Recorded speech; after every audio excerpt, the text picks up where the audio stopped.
दोस्तों, डीएनए वाले मसले पर किस तरीके से ब्रजेश पाठक की किरकिरी हुई है सबने देख लिया। लेकिन जिस मुद्दे को लेकर ब्रजेश पाठक अपने आप को पीड़ित बता रहे थे, अब वो चुप्पी साध कर बैठे हैं।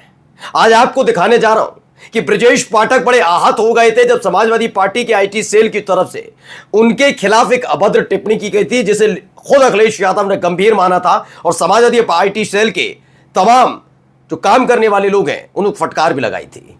लेकिन अब कुछ नहीं बोलेंगे ब्रजेश पाठक, जब भारतीय जनता पार्टी का एक समर्थक, जिसे मैं आईटी सेल का ही सदस्य बताऊंगा, वो अखिलेश यादव के लिए गंदगी उगलने पर तुला हुआ है, बदतमीजी और घिनौनापन कर रहा है।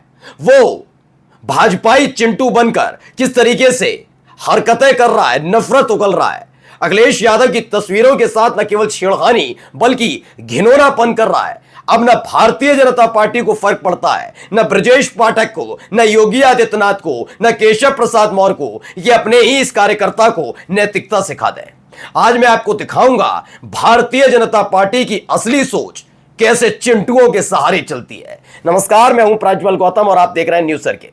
दरअसल आज जिस चिंटू को मैं दिखाने जा रहा हूं वो अपने नाम के पीछे यादव लिखता है और उसी के आधार पर यह दिखाने और समझाने की कोशिश करने में जुटा हुआ है कि देखो देखो, मैं हूं तो यादव, लेकिन मैं अखिलेश यादव के खिलाफ हूं। देखो देखो, मैं परम भक्त हूं मोदी का। वो खुद इस बात को अपने ट्विटर हैंडल पर लिखता है, लेकिन सबसे पहले उसकी बजबजाती हुई सोच और गंदापन दिखाने जा रहा हूं। दिखाऊंगा कि हो सकता है उसके अपने परिवार की महिला सदस्य भी उससे डरती हों, क्योंकि जिस तरह की सोच वो महिलाओं के लिए रखता है वो घिनौना नहीं बल्कि भारतीय जनता पार्टी की सोच से मिलता जुलता है। लेकिन अखिलेश यादव के लिए जिन तस्वीरों का इस्तेमाल किया, उनमें से कुछ तस्वीरों को मैं ब्लर करके रखूंगा दोस्तों, क्योंकि हो सकता है भारतीय जनता पार्टी के इन दिहाड़ी मजदूरों को शर्म ना हो कि इनके ट्विटर हैंडल पर इनके परिवार के लोग भी आते हैं। लेकिन कम से कम हमें शर्म है कि इस बात के लिए कि चाहे वो नरेंद्र मोदी हों, चाहे योगी आदित्यनाथ हों, ब्रजेश पाठक हों, केशव प्रसाद मौर्य हों, बीजेपी के नेता हों या विपक्ष का कोई नेता, वो सम्मानित है। उनकी विचारधारा से आप इत्तेफाक नहीं रख सकते, लेकिन अपना घिनौनापन और नीचपन आप ऐसे सार्वजनिक नहीं कर सकते। फिलहाल वो जेल जाने की तैयारी कर ले क्योंकि कार्रवाई होनी शुरू हो चुकी है। लेकिन इन सब के बीच जो तस्वीरें हैं, पहली तस्वीर बहुत घिनौनेपन से बजाती हुई है, मतलब जितनी गंदी होता ना आपके शहर गली मोहल्ले में होता होगा, नगर निगम की टीम नहीं आई, 6 महीने से नारी बजा रही, उससे भी गंदी बदबूदार इसकी सोच है। ये लिखता कैसा लगा कंटेंट, ये खुश होता है।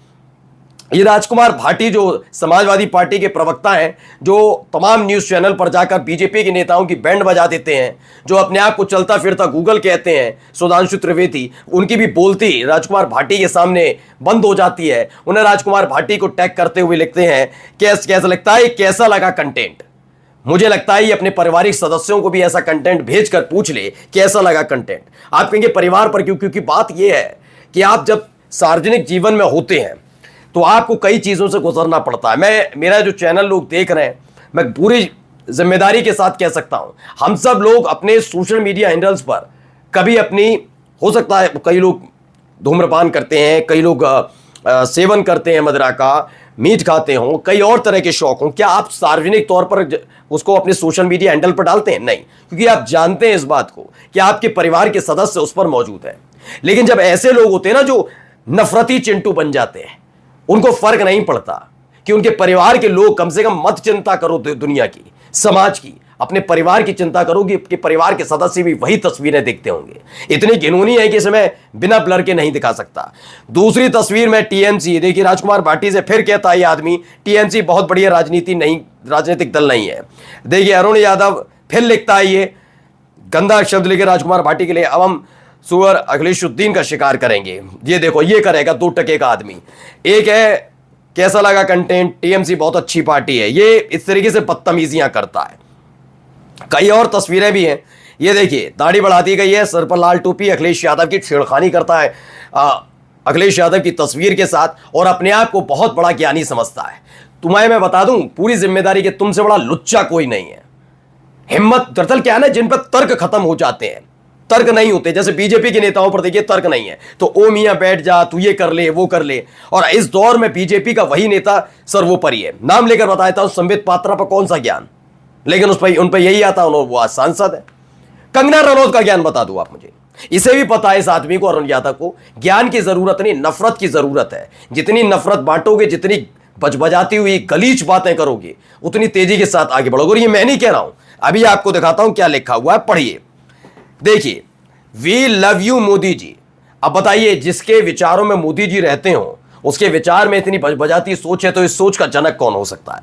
यह लिखता है भावी प्रत्याशी, अपने आप को प्रत्याशी बताता है, यानी इसकी उम्मीद पूरी है, इसे पता है कि आने वाले दिनों में बीजेपी इसका यह नफरती रूप देकर, इसके दिमाग की गंदगी देखकर इसे आने वाले चुनाव में कभी ना कभी टिकट दे देगी। यदमुल्ला शब्द का जनक, बहुत बड़ा काम इसने किया जिंदगी में, इसने यही एक काम किया, पढ़ा लिखा होगा नहीं होगा पता नहीं।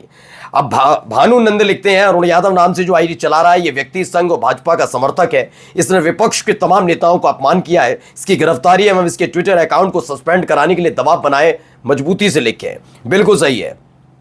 अब देखिए, अपने आप में बहुत बड़ा नेता समझ रहा है अपने आप को, देखिए। आई होप सब बढ़िया। जय श्री राम मित्रों, क्या हाल चाल है? आई होप सब बढ़िया। आपने आज बहुत ही शानदार सपोर्ट किया। अब सोचिए, इसको सपोर्ट किस चीज के लिए किया होगा? क्योंकि इसकी हरकतों को लेकर नाराजगी लोगों में थी उसके खिलाफ। अब ये इसी बात में खुश हो रहा है क्योंकि इसकी बजबदाती सोच से ताल्लुक रखने वाले कई और हैं। आगे मैं दिखाने जा रहा हूं, देखिए।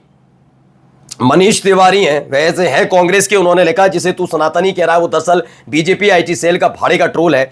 असली सनातनी वो है जो मां, बहन, देवी और धर्म की मर्यादा को समझते हैं। आपको इसके ट्रोल देखकर लगता है, इसके ट्वीट देखकर, हो सकता है, मैं कह रहा हूं वैचारिक मतभेद हो सकता है, तो उस पर आधार पर समाजवादी पार्टी के इतिहास के बारे में लिखिए, अखिलेश यादव से तमाम सवाल पूछिए, उनकी सत्ता में थे तो अपराध के बारे में पूछिए, अर्थव्यवस्था के बारे में पूछिए, सवाल दागिए रिवर फ्रंट को लेकर, तमाम चीजों को लेकर करिए जो कहना है। लेकिन अगर आप तथ्यात्मक की जगह गंदगी उगलने पर टूट पड़े, तो तुमसे ज्यादा गंदा और नीच किस्म का व्यक्ति कोई नहीं हो सकता। फिलहाल इसकी जगह जेल में है, जल्दी ये जेल जाने वाला। क्यों?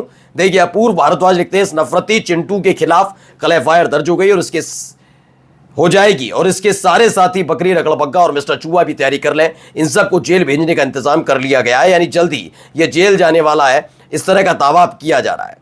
अब देखिए, मंजीत घोषी ने भी लिखा, शक्ल देख लो इसको इसकी घटिया मानसिकता और शब्दों के लिए आज जेल भेजना है तो भेजना है। ये लगातार इस बात को लेकर नाराजगी व्यक्त भी की जा रही है कि कैसे गंदगी उगलने का काम ये विपक्ष के नेताओं के खिलाफ कर रहा है। बस मेरा सवाल अब जाते जाते 2-3 नेताओं से है। जब ब्रजेश पाठक के लिए जो बार बार टीएनए कह रहे थे, वो समाजवादी आईटी सेल ने लिख दिया था, तो बड़ा वो मेरे माता पिता के बारे में, इनके बारे में कहा।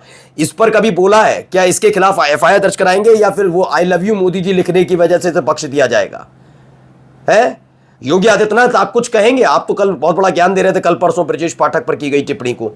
क्या इस पर जवाब दे पाएंगे? नहीं, क्योंकि आपको पता है ये आपकी पार्टी की मानसिकता को आगे बढ़ाता है, उससे इत्तेफाक रखता है। ऐसे ही तो लुच्चे हैं। नमस्कार।